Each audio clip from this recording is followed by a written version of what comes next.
started. All right, boys and girls, let's review chapter 6. Okay, so starting on page 65, let's summarize together. So basically, Clementine got sent back to the principal's office because she what? She could assist him. She questioned. No, that's not the reason. Go back to chapter 6. Why did she get sent? She tried to glue her own hair on Margaret's head. Okay, so that's how the chapter started out. And then something comes out.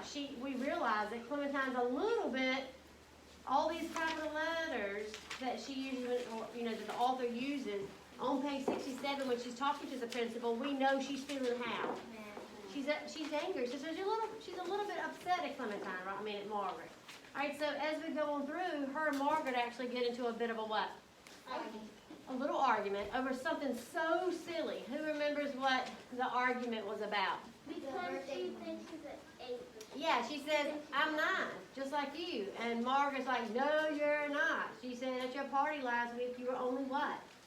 8. Okay, so they get into a little argument about that, and then Margaret leaves.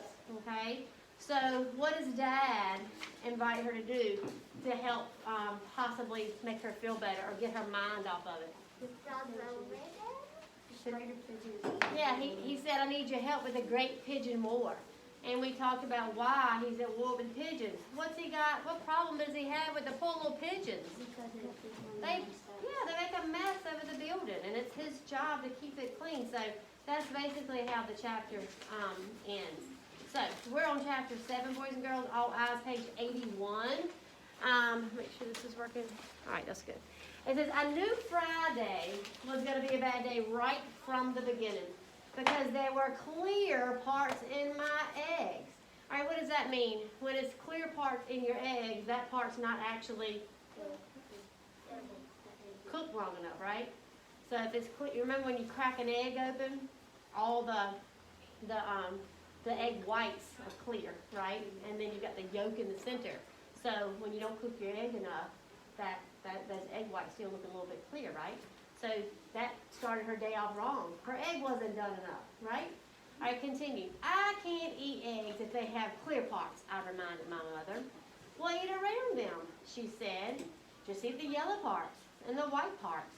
But I couldn't because the clear parts had touched the yellow parts and the white parts. So all I had was toast. Have you got all of your stuff? My dad asked as I was leaving. Of course, I said, right in my backpack. But when I went to show him my homework, 3 sentences about planet Saturn, which I had decorated with a picture of some squirrels that I'd seen in the park, it wasn't there. You better go check the black hole, he said. All right, so good readers probably think, what in the world is a black hole? Or someone who knows a little bit about space may think about what as the black hole? Black hole is like an internal pit. What's the black hole? It's a part where it sucks things in it. Yeah, it's a part in space in which things seem to suck in, okay? Things disappear into that because of the gravity right there. So that's what Dad's referring to. So if he's saying you better go check the black hole, what does he mean by that? Go check that place in your room where things seem to disappear. I gave my dad a that's not funny look, but I went back into my room to check. The black hole is what my dad calls the place under my bed. He says things mysteriously disappear there. I do not think fathers should be comedians. My homework paper was not under my bed, and the rest of the day got worse. On the bus, Margaret walked right past our usual seat and sat down next to Amanda Lee, even though all Amanda Lee can talk about is going to the mall, which is boring. Plus, anyone with a name as beautiful as Amanda Lee, she probably made it up. And then, as soon as I got to school, the teacher said the following students are excused from recess so they can catch up on their journal writing. And I was one of the following students. And what did we learn earlier in the book? She does not like to write in her journal. 3 times during journal writing, the teacher said, Clementine, you need to pay attention. And every time he said it, I was paying attention. I was paying attention out the window where the 4th graders were playing pickle in the middle. whenever the ball came anywhere near Barbara and Amanda Lee, they grabbed each other and shrieked like they were being murdered, which everyone knows means we are best friends. And when my teacher moved my seat away from the window, I was G-L-A-D glad. I was on your book. And I wrote all over my journal page, I don't care, so hard, my pencil broke. Now, do you think she truly doesn't care?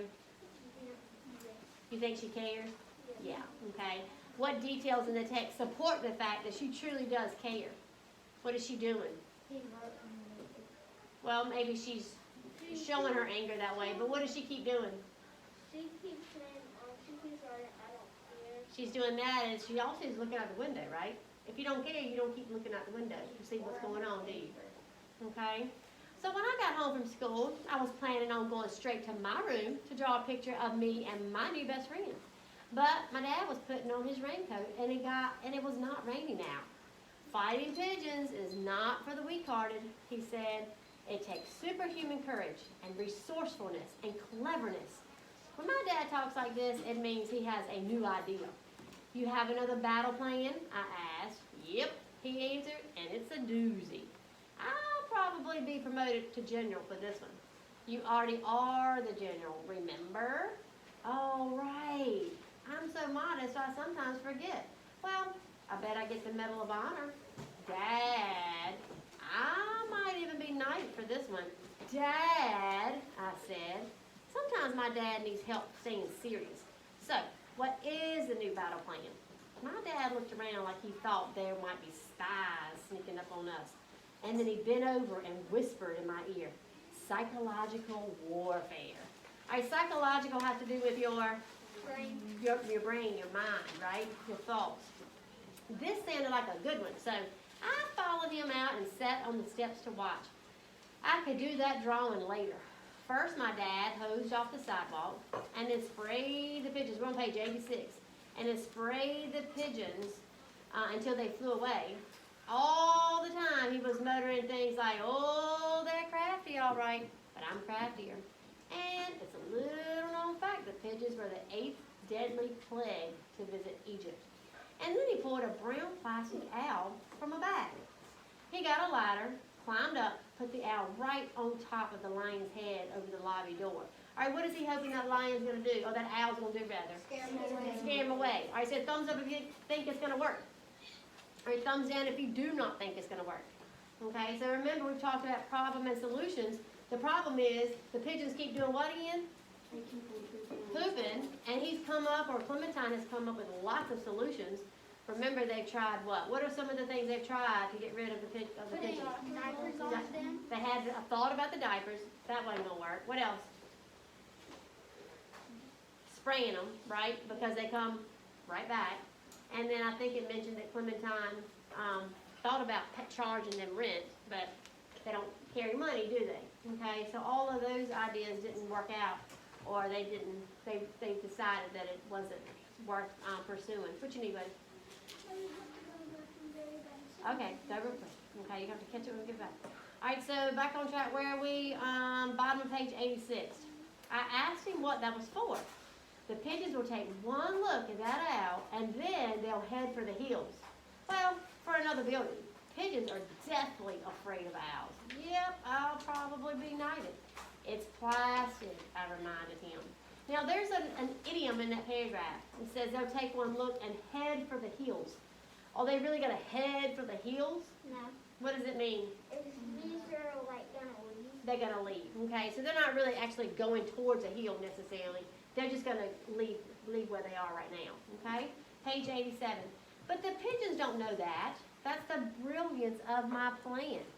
I didn't see what was so brilliant. I didn't see how a little plastic owl was going to frighten off a flock of pigeons who fought over who would get to sit on the head of a roaring lion. And we stood, like while we stood there, Dad admiring his brilliant battle plan, and me worrying about it, the pigeons came back. So guess what? Did it work? Nope. They settled on their regular perches all over the front of our building, except for a few who actually decided to sit on the owl's head. What my dad needed was something real. Polka Dotty would have scared them off. Who's Polka Dotty? that she had. What happened to Polka Dottie? She died. Okay, Dad put the lighter and his raincoat away and came over and sat beside me. You still miss her, don't you, sport? I nodded. I miss seeing her when I get home from school. I miss patting her where her fur was so soft under her neck. I miss hearing her purr when I fall asleep. I even miss the smell of her cat food.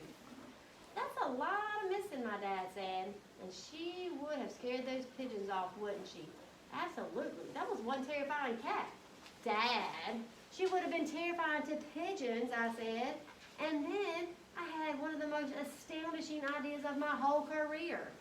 I jumped up, gave my dad a kiss right where his beard stops being crunchy, and then I ran back into the apartment, went to my bedroom, and reached under the mattress where I could keep my favorite picture of Polka. All right, let's make a prediction. What do you think she's going to do? Put the cat in the picture out there. Okay, that exact one that she's found in her room.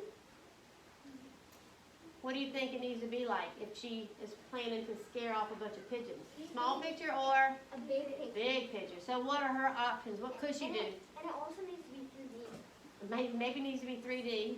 Okay. Smaller or Okay, copy of what? Smaller or bigger? coffee. Bigger, and that's what her plan is. It says, I ran to the coffee shop at the corner. Can you make this bigger? I asked. Well, how big do you want it? The clerk asked back. I took out my wallet and laid all of my birthday money on the counter. How big can you make it for this much? The clerk counted my money and thought for a minute. I can make that cat the size of a German shepherd for that much money. Perfect, I said. And then he took the money and the picture of Coco and told me to come back the next day at 4. I ran home and let myself into the apartment. My mom and dad were in the kitchen. One left, my dad said. One's all we need, said my mom. Well, do you think we should do it? I think so, said my dad. I think it's time. Okay, my mom said, I'll call tomorrow. One's all we need. I slammed the door behind me so that they would know for sure that I was there. If they were talking about getting rid of me so they'd only have one kid, the easy one, I wanted them to STOP stop. Not that I was worried. They probably weren't even talking about me anyway. Shh, my dad said, she's home. Okay, fine. I was worried. All right, so she thinks they're going to, I'm gonna make the she thinks they're going to put her up for a doctor. put her up for a doctor, get rid of her, right? One's all we need. That's all she heard, but she thinks that they're talking about one what? Child. One child is all we need. All right, so raise your hand if you think that's what they're talking about. Raise your hand if you think they're talking about something else. All right, so Jace, what do you think they're talking I about? think you're gonna get a new cat. Okay, maybe a new cat. One, what else? Who has another prediction? I'm going with Jason. You agree with Jace? Or anybody else have a prediction to make? One what? One's what all we need? All right, we'll have to see tomorrow. All right, look at this off.